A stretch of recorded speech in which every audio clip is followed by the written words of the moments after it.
Good Wednesday morning, everybody. It's a nice warm start to the day. Well, same warm start to the day. It feels a little bit damp and chilly. If you look on the top of the car, you can see there's a lot of dew come down. Now we're having a little bit of a problem. You see, excuse the bad camera work, the back door is locked and Michelle is coming out the front door. We had a lot of problems trying to get in last night. It's almost like the lock's damaged. Only just managed to get in, so what we're doing is locking it from the inside and starting using the front door, which we couldn't do last night actually because we had the latch on and everything, so I was lucky to be able to get in. Sorry I got distracted over there, the light just came on. But anyway, while Michelle's out, she's bringing the bin back. You see her doing a choil. So anyway, we're all locked up, time to go to work. Moving on.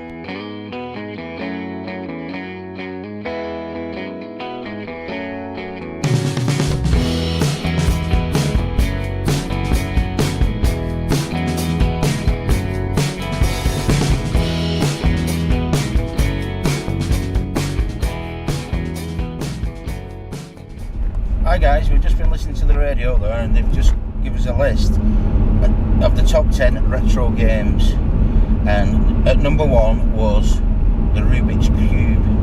Now everybody had one of them, didn't they? Now when I got one of them I couldn't do it neither. Eventually got some instructions from somewhere, so I was able to do it by cheating, but before I did that I did actually cheat. I actually took the Rubik's Cube apart and rebuilt it in the right place, because that's possible to do. So there you go. I divergent thinking it's called, cheating to other people. Did you manage to do your Rubik's Cube? No, it's yeah, I did actually. I did manage to do it, like I said, but with cheating instructions, and by actually I re-engineered it. So, what's your favourite retro game?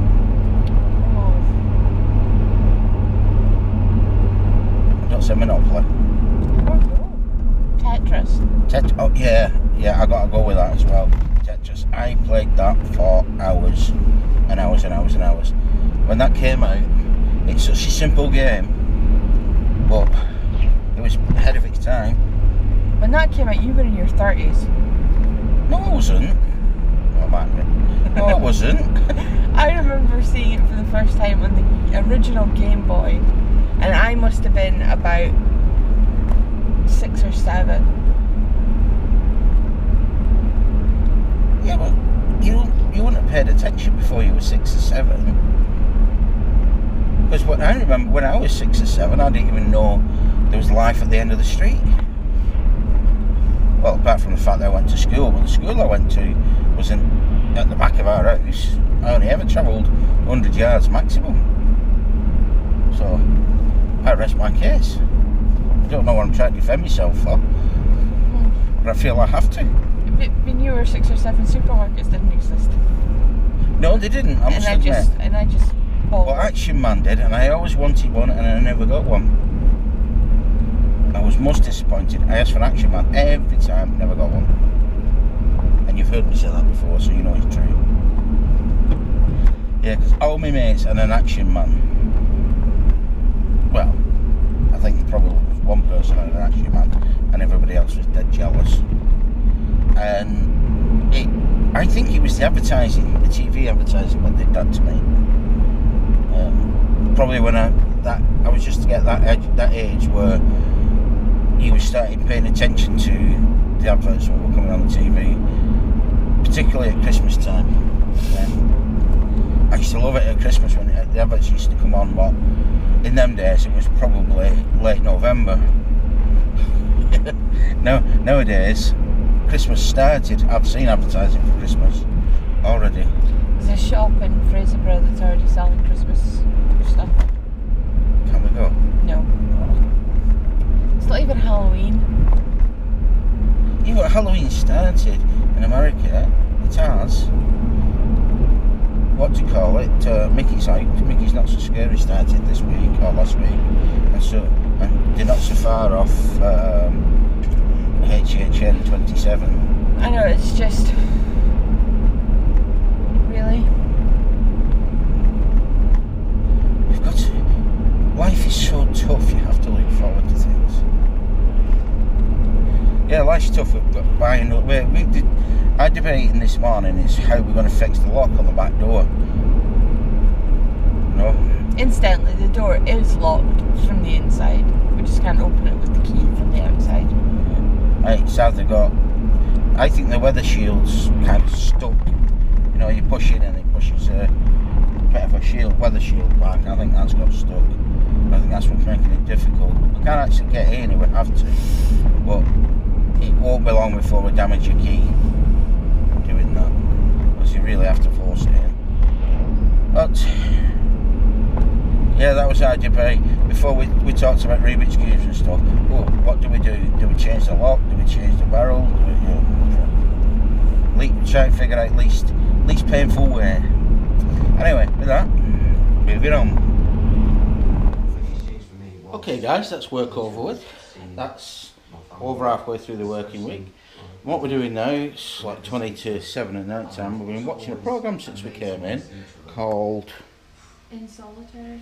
In Solitary. What it is, it's just a bit of a social experiment where they took three people, 2 women and this guy who's speaking, I don't know, Chelle, pause it now, and they put them in solitary confinement for 5 days, yes, with an escape button.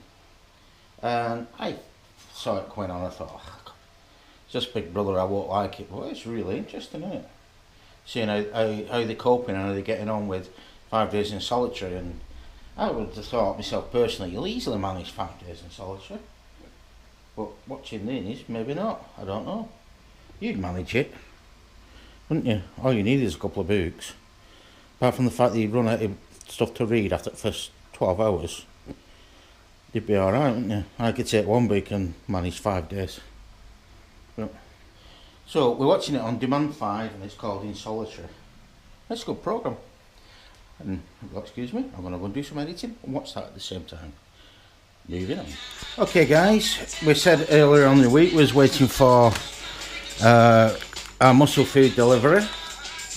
And Michelle's now packing it up and basically we're going to put it in the freezer.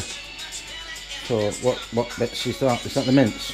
Yeah. It came in a 1 kilo pack, so I've just split it up into 4. put it into stuff that I can. So when we were saying that the chicken comes not packed like supermarkets, that's what it comes like. That is cold. It's been packed, but if you look at the size of them chicken breasts, though, one is the size of 2. Yeah.